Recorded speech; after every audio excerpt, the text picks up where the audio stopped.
Film Aquaman and the Lost Kingdom akan segera menghias seluruh bioskop di dunia.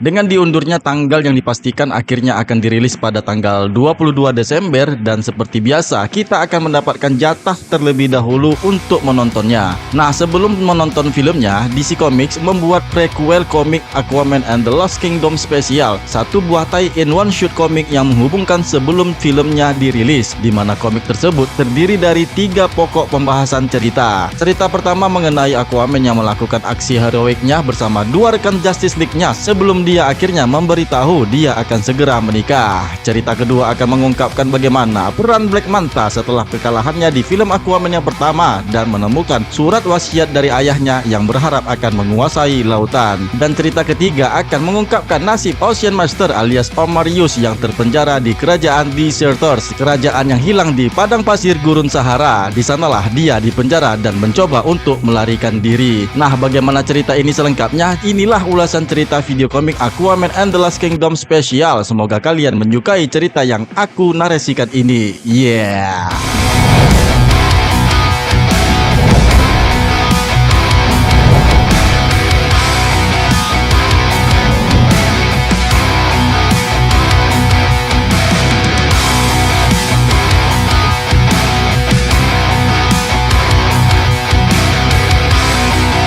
Cerita pertama dibuka dengan menampilkan beberapa penjahat yang menyandera warga sipil pada saat acara konferensi teknologi dan ilmu pengetahuan di gedung Wayne Foundation Science and Technology di kota New York. Penjahat itu dipimpin oleh seorang wanita yang bernama Great White. Dia dan anak buahnya membawa mesin bom nuklir untuk mengancam siapapun yang menentang mereka. Namun tiba-tiba Aquaman dan Wonder Woman tiba di sana dan langsung mengkonfrontasinya. Nah, di saat salah satu karyawan akan ditembak oleh Great White, ternyata peluru itu meleset dan ternyata juga nih yang menyelamatkan karyawan itu adalah Flash Barry Allen. Ketika anggota Justice League pun kemudian bersama-sama membantai semua anggota Great White yang mencoba untuk meledakkan di kota New York dengan bom anti-meta, The Flash pun menjelaskan bahwa bom itu terbuat dari sisa-sisa dari invasi apokaliptian untuk memprogram ulang DNA. Mendengar penjelasan itu, Aquaman pun segera menghancurkan bom tersebut. Namun sebelum diangkut oleh Aquaman, Great White malah melemparkan pisaunya sebelum Wonder Woman sempat juga menyentuh bom meta. Sementara itu di perairan Hudson ada 2 orang pasangan yang bernama Sheriff Dish dan Sheila yang berada di dalam sebuah kapal selam. Mereka lah ternyata yang menyuruh Great White bersama anak buahnya untuk mengaktifkan bom meta dari jarak jauh. Setelah berciuman untuk merayakan misi mereka, ternyata Justice League berhasil melumpuhkan para penjahat pimpinan Great White. Berdebat dengan Flash yang menganggap dia bisa membawa bom itu jauh dari tempat mereka, Aquaman pun langsung memutuskan dirinya sajalah yang akan membawa bom itu ke tempat yang akan diledakkan dari jarak yang jauh, dan Aquaman langsung melemparkannya ke sebuah kapal selam miliknya Sheriff Dish dan Sheila. Yang akhirnya ledakan itu membuat kapal selam mereka menjadi hancur. Namun ternyata Sheriff Dish selamat, sedangkan wanita yang dicintainya, Sheila, istrinya itu tewas dalam ledakan. Dan terungkap nih, Great White itu adalah putri mereka yang sengaja mereka tugaskan untuk meledakkan bom meta. Dan oleh karena peristiwa tersebut, Sheriff Dish yang selamat kemudian berambisi untuk membalaskan dendam kematian istrinya, di mana Aquaman lah orang yang bertanggung jawab atas kematian istrinya.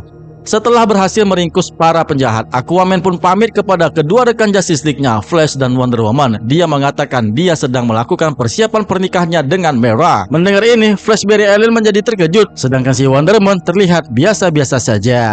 Di Atlantis, persiapan pernikahan Raja dan Ratu Atlantis pun segera dirayakan. Menjelang acara, Arthur pun bertemu dengan ibunya yang menyatakan mereka akhirnya bisa bertemu kembali. Popo, si gurita penggebuk drum, akan menjadi hiburan para penari. Ibunya menyatakan kepada Arthur selama ini dia berada di Hidden Sea dan melihat putranya yang sudah dewasa dan sebentar lagi akan menikah dengan putri kerajaan Zebel, menyatukan kedua kerajaan di Atlantis itu menjadi lebih baik. Kemudian Mera, calon istri Arthur, tiba dan mengatakan kepada ibu Arthur untuk diizinkan membawa putranya agar berbicara dengannya. Ibunya pun mengizinkan. Mera pun kemudian membawa Arthur ke rumah kerang Aquamarine. Setelah berciuman, mereka berbicara mengenai rencana masa depan pernikahan mereka yang sebentar lagi akan diselenggarakan.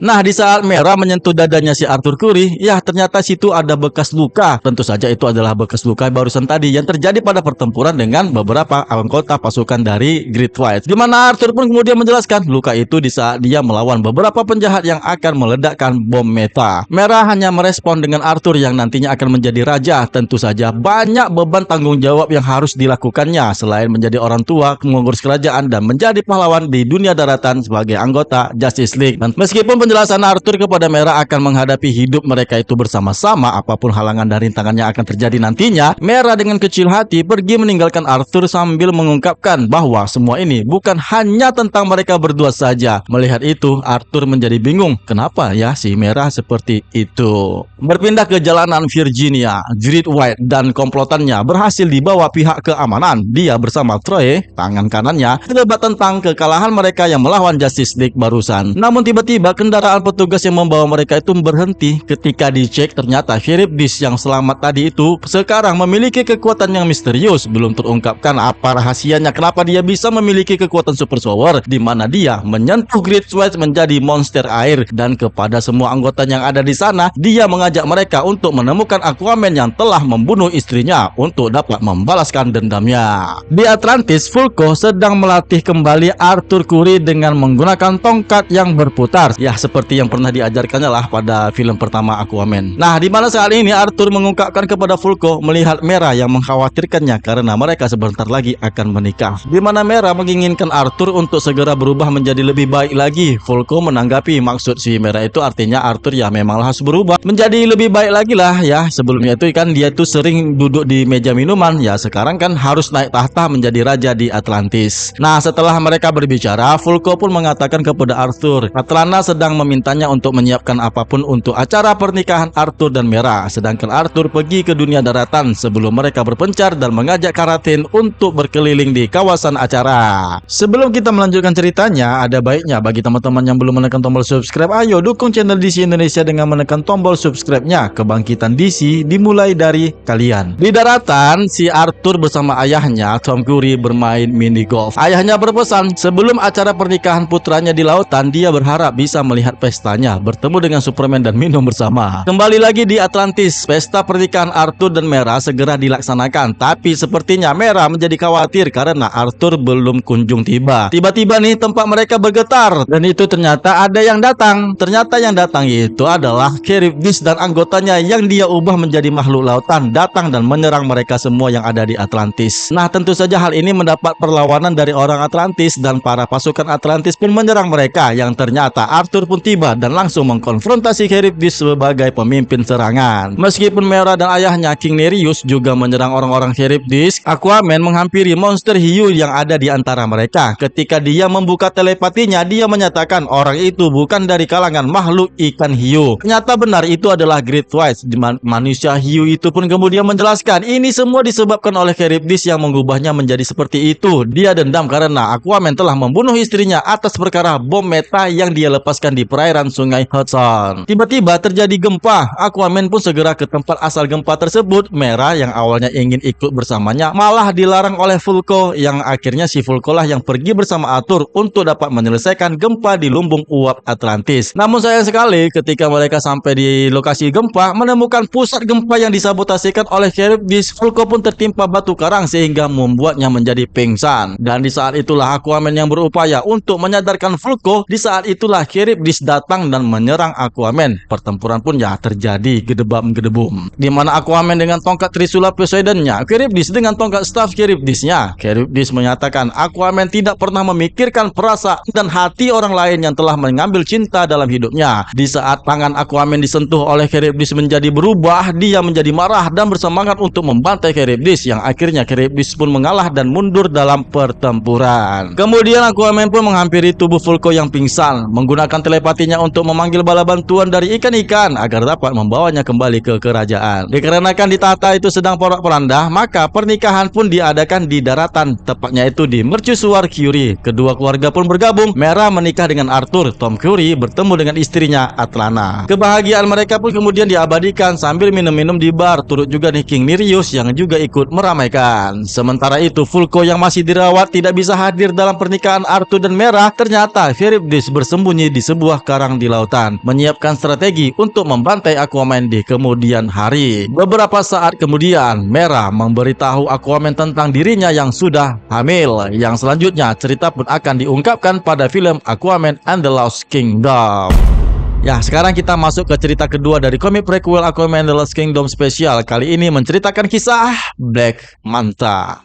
Cerita ini dibuka dengan Black Manta bersama Dr. Shin yang baru saja tiba di pelabuhan Maini. Di sana mereka disambut oleh Val yang merupakan anggota dari Black Manta. Manta memberi hadiah kepada Val. Val sangat menyukai hadiah itu yang tanpa di luar dugaannya. Setelah mereka berjabat tangan, Val pun mengucapkan belasungkawa terhadap almarhum ayahnya Black Manta. Yang selanjutnya, Val pun menyebutkan ayahnya dulu pernah menitipkan sebuah artefak Atlantis, sebuah kotak, di mana sekarang artefak itu dia berikan kepada Black Manta. Setelah David Hyde alias Black Manta menerima kotak itu, mereka pun bertiga membuka kotak itu dengan pisau mantanya, ya pisau ikan pari, yang isinya adalah secari kertas. Kemudian dia pun pergi berenang ke Atlantis. Meskipun Dr. Shin ingin ikut juga, Manta mengatakan biarkan dia sajalah yang pergi sendirian. Di mana si Manta ini mencari simbol ikan pari pada sebuah dinding karang yang dia temukan di lautan. Pada dinding itu ada sebuah lubang kunci yang hanya bisa dibuka melalui pisau titipan ayahnya. Black Manta pun menjelaskan bahwasannya dia sebenarnya ingin mencari harta peninggalan ayahnya yang disembunyikan dari ayahnya itu, dan untuk mencarinya ada beberapa clue atau petunjuk yang harus dia temukan. Setelah menemukan simbol manta yang ada di lautan, selanjutnya Black Manta pun menuju ke Gunung Himalaya. Di sana dia melawan cuaca dingin dan badai salju, melewati binatang buas yang menghadangnya. Setelah dia lewatin, dia menemukan gua dan pada sebuah dinding dengan simbol ikan pari. Kemudian ekspedisinya dilanjutkan ke lautan Samudra Pasifik Selatan, di mana dia menemukan kapal selam yang tenggelam dan mengambil sebuah perlengkapan layar untuk misi selanjutnya, di mana selanjutnya adalah di Selat Malaka. Di sana dia menemukan sebuah kapal yang diklaim itu adalah peninggalan milik ayahnya, yang di mana kapten kapal itu telah mencuri dari ayahnya Black Manta. Misi inilah yang sebenarnya dia incar dari awal cerita bagian Black Manta ini, yang sebenarnya ayahnya itu pernah menulis sebuah surat yang dia temukan di kapal itu untuk menuntunnya menemukan harta warisan yang sebenarnya. Satu persatu Black Manta membantai semua orang yang ada di kapal. Meskipun mereka menyerang Black Manta, namun Black Manta mampu mengalahkan mereka semua, hingga yang tersisa adalah seorang wanita, dan dia adalah si kapten kapal itu yang nantinya akan menjadikannya sebagai asistennya. Setelah menemukan surat pada sebuah berangkas, Manta pun mengerti bahwa misinya adalah pembalasan kematian ayahnya yang dibunuh oleh Aquaman bersama sang kapten kapal dan beberapa anak buahnya yang tersisa. Black Manta pun berniat akan merebut kekuasaan Atlantis di tangannya Aquaman. Yang selanjutnya cerita pun dilanjutkan pada film Aquaman and the Lost Kingdom.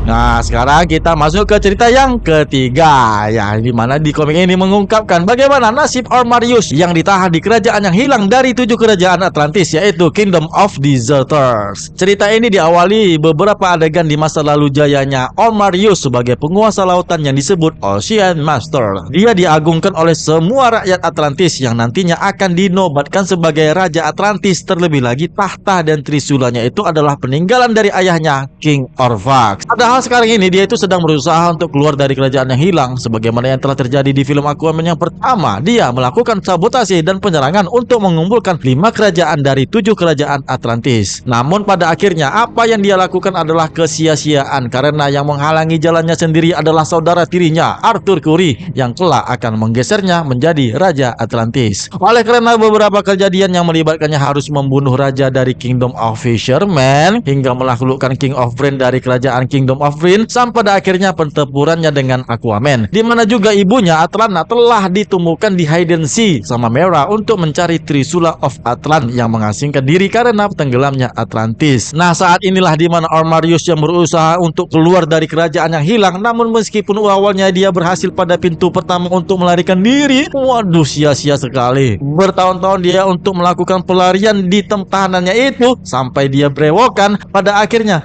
dia tetap tidak berhasil keluar dari tahanannya yang ada di Kingdom of Deserters. Hukuman ini membuatnya semakin membenci saudara tirinya sendiri, sampai nantinya dia akan dibebaskan, akan kembali ke rakyatnya dan merebut kembali tahta Atlantis yang diklaimnya itu adalah hak dia yang sebenarnya untuk menjadi raja di Atlantis. Dan cerita ini pun akan dilanjutkan di dalam film Aquaman and the Lost Kingdom.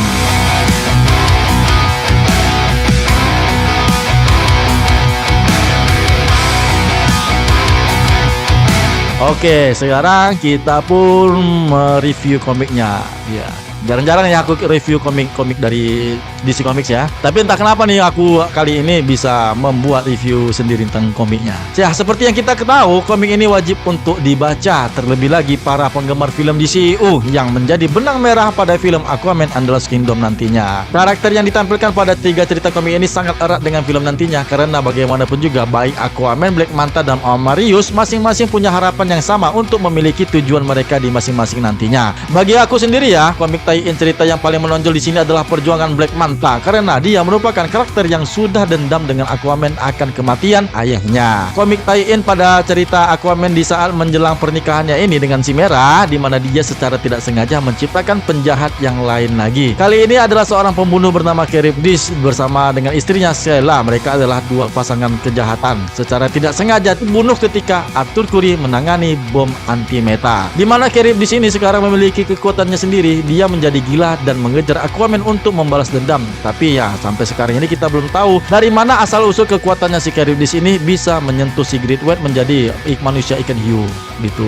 Ya, sebuah plot yang sangat mirip dengan asal muasalnya Black Manta. Ada beberapa momen yang ditulis dengan indah bersama kedua orang tua Arthur serta dengan Vulko dan bahkan Merah yang ditulis dengan cerita yang baik. Kemudian cerita yang kedua berpusat kepada Black Manta, dan seperti yang aku sampaikan pada cerita ini, Black Manta adalah cerita terbaik dalam edisi ini. Kita akan menemukan Black Manta merencanakan serangannya ke Atlantis. Meskipun demikian, menggali jiwa Black Manta dengan cara yang belum pernah dia lakukan sebelumnya di film Aquaman yang pertama. Ada beberapa alasan yang sangat pribadi mengapa Manta ini sangat membenci Arthur, dan cerita ini sangat kaya akan mengeksplorasi alasan tersebut tanpa tampil dengan cara yang merendahkan Black Manta sebagai karakter yang antagonis. Nah, sedangkan untuk cerita yang ketiga yang berpusat pada Omarius memberikan kita wawasan tentang seperti apa kehidupan saudara tiri Arthur di saat dia dipenjara di bawah Atlantis, yaitu di kerajaan Kingdom of Deserters. Meskipun karakternya itu adalah penjahat utama yang ada di film pertama, cerita ini memberinya lebih banyak rasa kemanusiaan daripada yang diharapkan. Terlihat ketika dia berencana untuk melarikan diri. Tampaknya cerita tersebut meletakkan dasar bagi karakter untuk berpindah sisi seolah-olah dalam sequelnya nantinya. Ya, ini adalah cerita yang cukup solid dan mungkin cerita dalam ikatan inilah yang paling terasa seperti bacaan yang agak-agak wajib. Tapi secara keseluruhan, komik Aquaman and the Lost Kingdom Special yang kita bahas ini adalah buku komik yang sangat-sangat solid. Ketiga cerita dalam terbitan buku komik ini sangat bagus untuk dapat dibaca, meskipun penawaran Black Manta mungkin adalah yang terbaik dari ketiganya. Hal ini mungkin saja membuat para pembaca ingin mewujudkan karakter-karakter tersebut yang ada di dalam cerita ini untuk ditampilkan di dalam layar lebar, termasuk yaitu tadi si Charybdis yang mungkin saja akan ditampilkan di dalam